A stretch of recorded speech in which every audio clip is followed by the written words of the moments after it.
powered by the Inside the Birds podcast. Now, live from inside the Matt Black Kia Studios, it's Football at 4. Football at 4, powered by the Inside the Birds podcast. And, of course, Adam Caplan's here on a Friday as we take a look back at Howie Roseman, Nick Sirianni. Both of them spoke yesterday. It was more Sirianni than Roseman. Not a lot of Roseman stuff in terms of the offseason. It was more coordinators and the game. Roseman kind of hinted at, I think, before the press conference. John McMullen told us yesterday that he would not be answering free agency questions. He'll do that, I guess, from the combine the next time he talks. He did have a couple of things that he added yesterday that we'll get into right now as Adam Caplan from the Inside the Birds podcast joins me on the Sports Bash on a happy hour Friday. Adam, what's going on, buddy? How are you?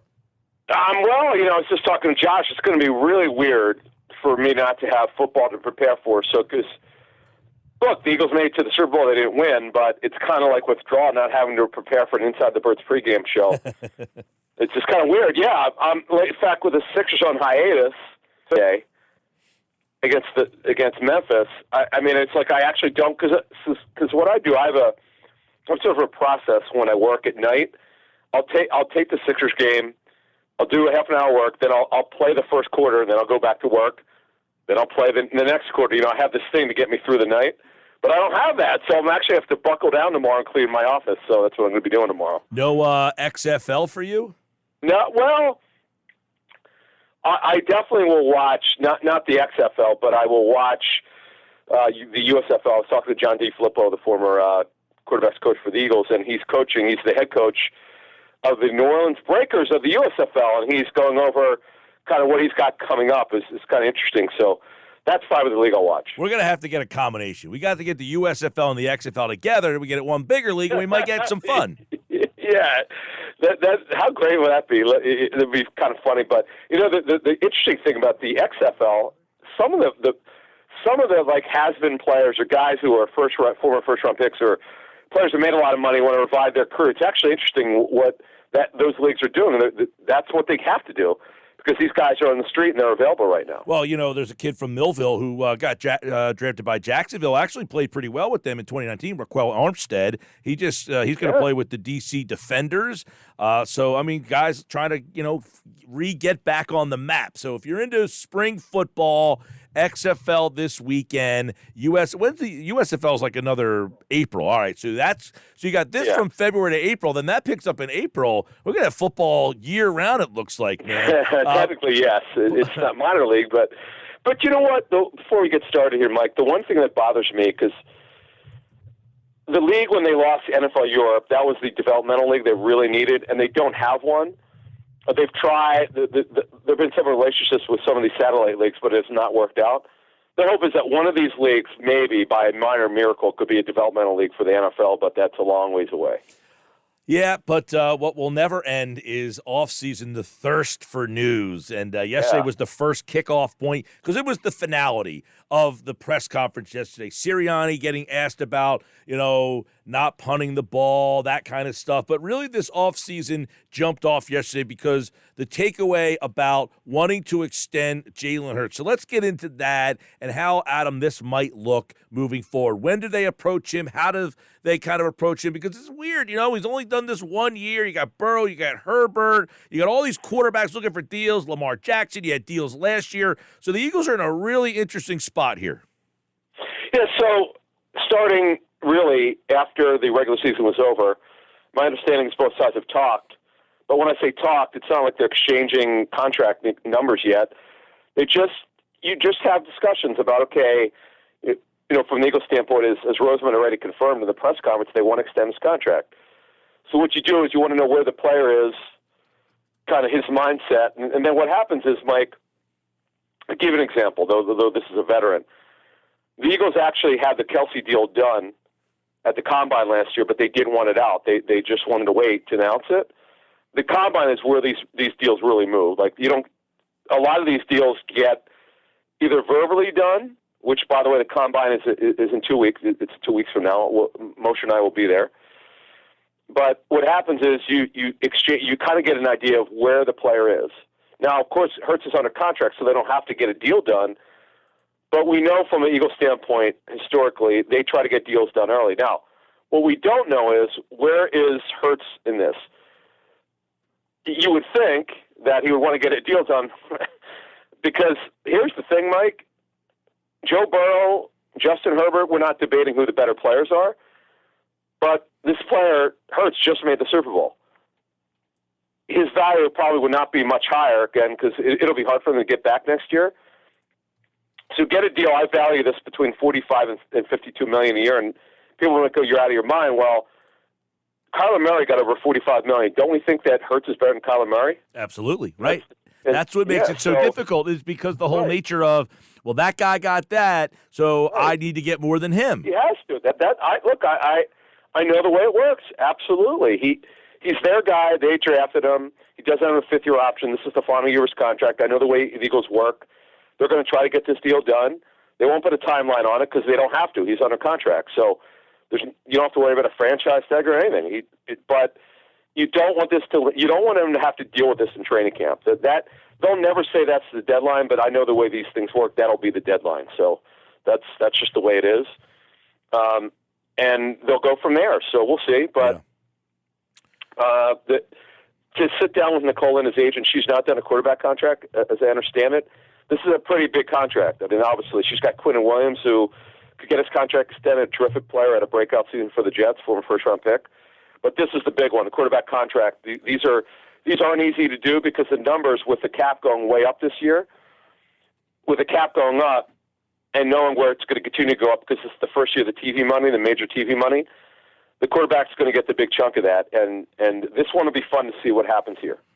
It will be something to keep an eye on. As we know, the Eagles have to extend Hurts. Now, some people would say, Adam, and you can comment on this if you'd like, he is signed for next year, but there's no way he's walking out on that field for his contract for that dollar amount. Well, I can't speak for him. Just to be clear here, I just know the way these things work.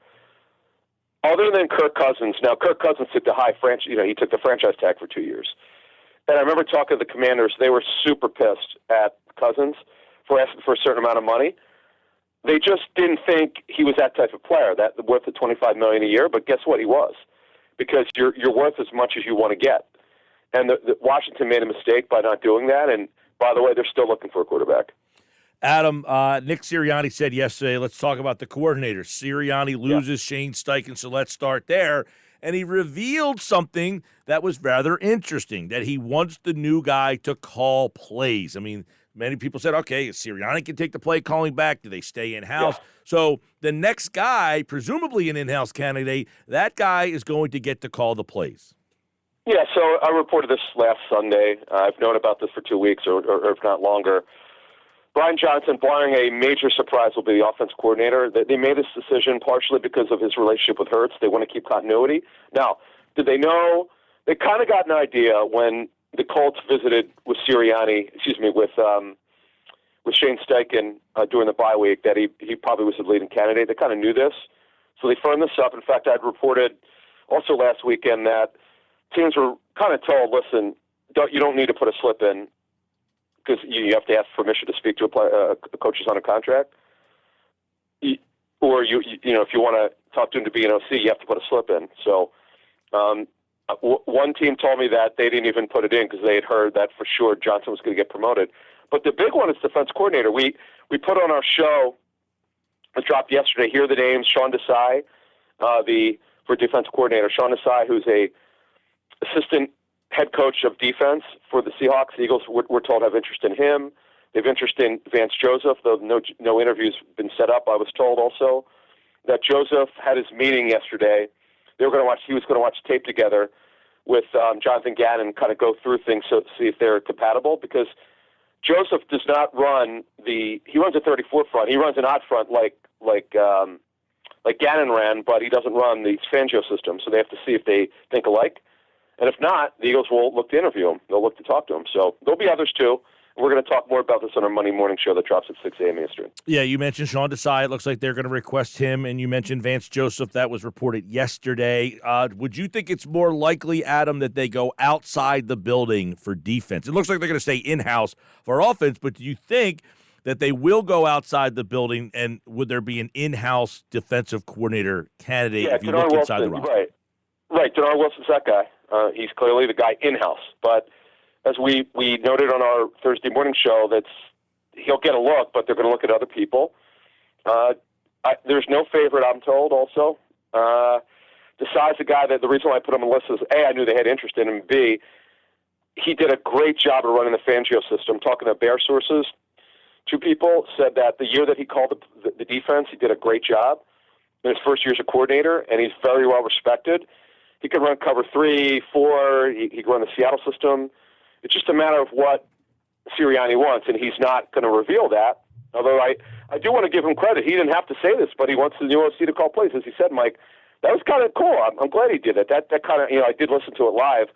That was kind of like, wow, he actually gave that out. That's awesome. I love the way he said it. And I don't know if you caught this, about the advantage of being this CEO head coach or this management head coach where this is what Tom Coughlin did. Because what happens is, let's say he had an issue with it, because Andy Reid did this in a way. Andy Reid, as Joe Banner told us in Inside the Birds a couple of years ago, Andy would give away the play call to Marty Morningweg over the years, way more times than anyone knew, because he wanted to see what was going on in a specific part of the football team. Could be special teams. Or remember when Jim Washburn and Juan Castillo, Andy would wind up firing Jim Washburn when they got home from a flight. Andy just had to take control of the team, so he had to give a play call just to see what the heck was going on the defensive side of the football. So I love that Sirianni does it. That's what makes him. We don't really talk about this much because he's only coached 2 years. To me, he's a top 10 coach already. I mean, it's a little crazy to say that. This guy's a phenomenal football coach.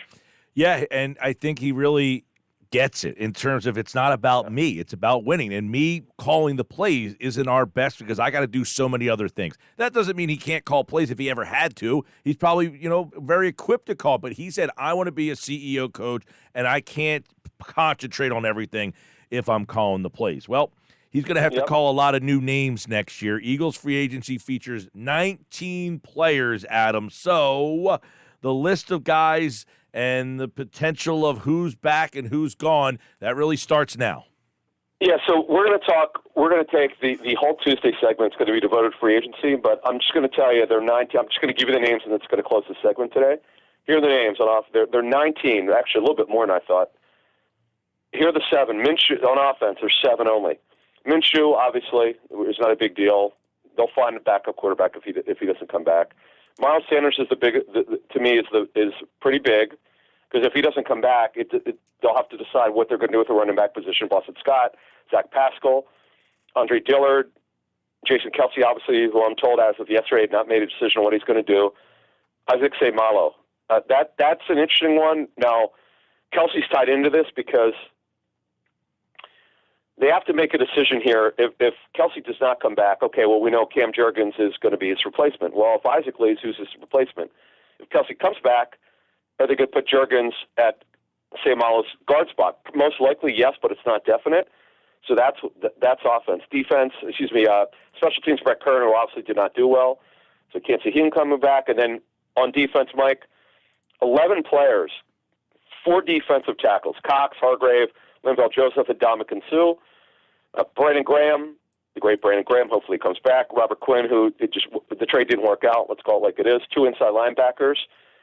T.J. Edwards and Kaiser White. We're going to have more on these guys on our Monday morning show that drops on all platforms. And then the big one is James Bradbury, C.J. Gardner-Johnson, and Marcus Epps. Gardner-Johnson will be back. He's their number 1 priority, we're told. They love this guy. He's been a great story, brings great energy to the club. He's our number 1 priority, believe it or not. They may not say that and not admit that, but that's what I'm told. It's interesting to hear. Real quick, those defensive players, I would imagine, Adam, that many of those could be pursued now by John Gannon, right? I mean, he might say, hey, I want. You don't think? It depends how they match up. It depends how what their needs are, though, Mike. Well, I'm saying if they have a need, I mean, look, you said 4 tackles, 2 ends, 2 linebackers, a corner, and a safety. Yeah. You got every position on defense available. Yeah. He might say, hey, you know what? We need a corner. James Bradbury, you had a great year with me. C.J. Gardner-Johnson, we need a safety. You led the league in interceptions playing in my defense. Hey, Javon Hargrave, you had a career high in sacks. You want to come out here and play in Arizona. So I would imagine if they have a need, they're going to make a call to guys they know. Yeah, now, it all depends on the thing you're missing, Mike, is how does he feel about these players? We don't know that because Hargrave is not – he's a liability against the run. He's a good pass rusher. He's also 30 now. Gannon has intimate knowledge, Mike. No one has better knowledge than he because he coached these players. Sure, well, so you make a fair point, obviously. Now, T.J. Edwards is a guy that we're going to talk more about this Monday. We've kind of felt this way for a couple weeks, and I'm not so sure he's coming back. It's just a matter of, it's not that they don't want him back, they do. It's a matter of how much money.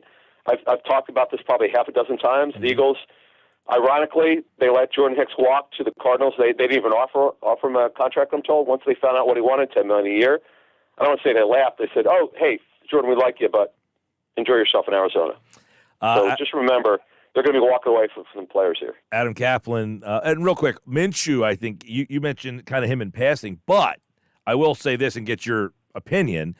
They really value the backup quarterback position. They had a veteran guy who started a lot in this league making under $1 million. They're going to, you might have to go in with a complete green as grass backup now, and that's not something the Eagles generally like to do. No, well, I mean, Ian Book would be, but they haven't made that decision who the number two will be, and maybe either Minshew or somebody else. They'll make that decision, Mike. You will not believe, in fact, I can't wait till we do segment. Wait till you hear the list of available quarterbacks. It's like 25 backup quarterbacks and then 3 starters. That's it. It's really bad. If you need a starting quarterback, Godspeed to you because you're not going to find that guy for agency. All right, Adam Caplan, Inside the Birds. They're back to 2 days a week for the offseason, but 5 days right here on Football at 4. The guys are back next week. Mosher, Caplan, DeCecco. It was good to see you in Arizona, my man. Well, it's great to see you. Yeah, we enjoyed it. Oh, also, Q&A. Quentin Michael and Jason Avant dropped their show. I don't want to give it away, but folks, for those of you who don't like Jonathan Gannon, okay, I think you'll be happy with this one. I'm not going to give it away what they said. I listened to it about an hour ago. All right. I got to tell you, it was unbelievable. They're so wonderful. We love those guys. They're so good. We're so lucky to have them. That's all I'm telling you. Yeah, well, I said it's funny. Gannon has the number 2 ranked defense in the league this year. I know. No, I'm just saying. Listen, I don't know Jonathan. He's a good guy. I've heard all that. We buried him last year. I mean, it's our job to tell the truth. I think some of the criticism is a little overboard, but Mike, the numbers are obviously remarkable. But I've said this, which makes him only a good defensive coordinator. What happens in big spots? He's got to do a better job. Oh, no, I'm saying he was the number 2 ranked defense in the league. He had multiple guys have career years. 4 guys had a career high in sacks. Yeah. But Vance Joseph, they had the 30th rank or 32nd ranked defense this year. They had bad talent. I mean, they don't have any. Right. But I'm saying, but Eagles fans would much rather Joseph than Gannon, even though Joseph's unit struggled this year. Mike, let's talk about that Tuesday. I got to run, but I got some feelings on that because be careful of statistics. I'll give you one nugget. Mike McCarthy, the former Packers head coach and the current Cowboys head coach, he had the 32nd ranked offense for the 49ers in 2005. I think he did a pretty good job. Would you say with the Packers? Absolutely, yeah. It's all about talent, folks. Of course. Talent rules. Adam Caplan, we'll talk to you, man. See you. All right, Adam Caplan here on the Sports Bash Live, 97.3 ESPN.